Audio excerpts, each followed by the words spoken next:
Guys, welcome back sa aking YouTube channel. So, ngayon is papunta kami ng Cebu kasi mag-ano kami sa Sinulog. So, update namin kayo mamaya guys sa mga magaganap.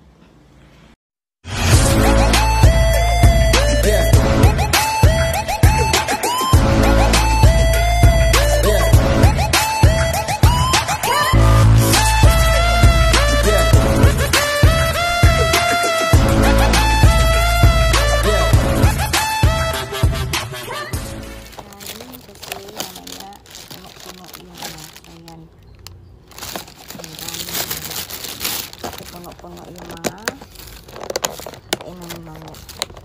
Later guys.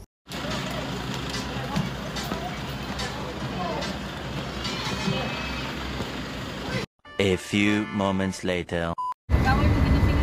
Imbis ang magaway no kasi katong one time magaway yung ta siya to sinti o si ano siya mama niya hindi nga masinti may to si mama bit ko sila doon si ate may kalimutan Ay, ito yung pero ano man si Maya Nigel, basta nari ang mama niya, hindi ko na siya buhat sa ilahan ko. Ano na siya kasi hindi ko na. wato na ila may basta na sila ko video ni dong. A few moments later. So, as of this moment is nasa SM na kami banda. So, ang daming taong nag-aantay magbukas yung SM. So ayan na guys, naglalakad na kami. Naghahanap ng jeep patungo Santo Niño sa simbahan. So, ayan. SM. And at this moment is nasa ano na tayo, may bandang UV. So, maglalakad tayo patungo doon sa Santo Niño Church kasi hanggang dito na lang yung mga sasakyan pero malapit lang naman. So, ayan, enjoy the rest of the video.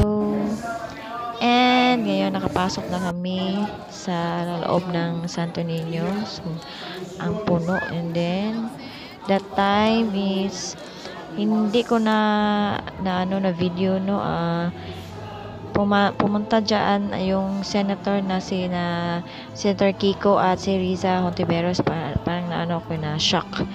Sabi ko sa ko na familiar sila. So yung pala yung senator. So ayan, yan yung mga guys, mga deboto ni Senyor Santo Niño. So, yung mga ibang senator is nandun sila sa mismong parade, sina si Senator Bato at saka si Senator Philip at saka iba pa. So, ayan, kung nakikita nyo merong convoy, feeling ko yung mga malaking tao yan. Siguro yung mga politiko yan. So, papatungo na kami ng SM kasi hindi na talaga kaya yung init. Nandun kami sa plaza, doon kami kumain. So, ayan. So, nasa SM na kami guys. Napalamig. And ito muna kami magpapahinga. And wala silang dito. Wala silang mga artista. Pero ito lang kami magsustroll. Hanap ng mga mabibili. Ayan. So, ito yung SM Cebu guys. SM City Cebu. So, dito kami kasi mas pabor kami dito sa sasakyan para madali kaming makauwi kasi kapag sinulog talaga is maraming pahirapan ng sasakyan kasi ang daming tao. So, mag-enjoy lang kayo sa aking video guys. Kahit yung mismong Grand Parade is doon sa may Southward Properties, medyo malayo-layo dito sa SM. Pero yung SM talaga hindi siya na uubusan ng tao. Gaya pa rin siya ng dati kahit nandun pa sa Abiliana. Medyo malayo din yung Abiliana. Pero yung SM din, hindi talaga mawawala ng tao dito talaga halos lahat na tatambay kasi lang siya kasi is may terminal na kasi dito. So, madali ka lang dito sa mga sasakyan kasi kapag Sinulog Festival, pahirapan talaga ang ng mga sasakyan. So, kailangan mong tumakbo, ganyan, paunahan.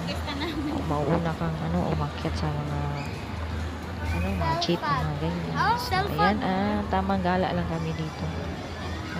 May hinahanap kami niyan, guys. So, ayan, naghanap kami ng CR. So, yung iba guys, dito rin nagpapahinga. Tingnan nyo, naka sa sahig. So, kami din dyan is uupo sa sahig kasi tambay muna kami kasi malamig. Kasi yung init doon sa Santo Niño at saka doon sa plaza, doon kami kumain na ang napakainit na daming tao. So, ayan nyo guys, parang tambay lang.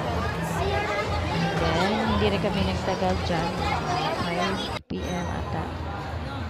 Lumabas na kami. So, itong banda is nagkahiwalay-hiwalay kami kasi yung dalawang kasama namin may binili.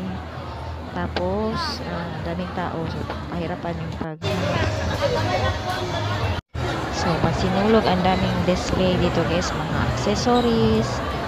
Kahit ano-ano lang. Mga kanin, mga t-shirts. Mga native. Mga handmade na mga pitako. So, mga local na talaga. Mga product dito sa Cebu. Mga gitara. Then after that, napunta kami ng Bibo kasi yung anak ko ang kulit-kulit kasi gusto niya maglaro doon sa claw machine. Tapos ang mahal-mahal ng claw machine. 25 ata yung coins na kailangan. Pero ngayon yung Bibo is na nila, ginawa na nilang card, hindi na yung mga coins na yung binibili. So ayan, naglaro na lang kami dito and then wala lang. Paano lang ng oras. So, enjoy sa video. Yung ginawa namin is nagsimba lang kami tapos pumunta sa plaza. Nagbaon pa naman ng kanin para makasave pero ang ending umorder pa rin kasi para upo lang kasi ilang oras din kami naglalakad saka nakatayo.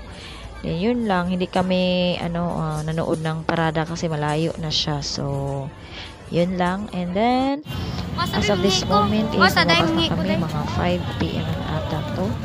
So dito yung terminal ng Bihar. So ayan, tingnan nyo yung pila, ang taas-taas na kahit wala pang gabi. So ayan yung mga tao, ang dami. So before that is nagutom kami. So kumain ako bumili kami ng takoyaki. So ganyan pala siya, hindi siya madaling lutuin kasi luto talaga siya ng mabuti. So ayan, nakasakay na kami after how many hours ng pagpila. So thank you for watching and then see you on my next video.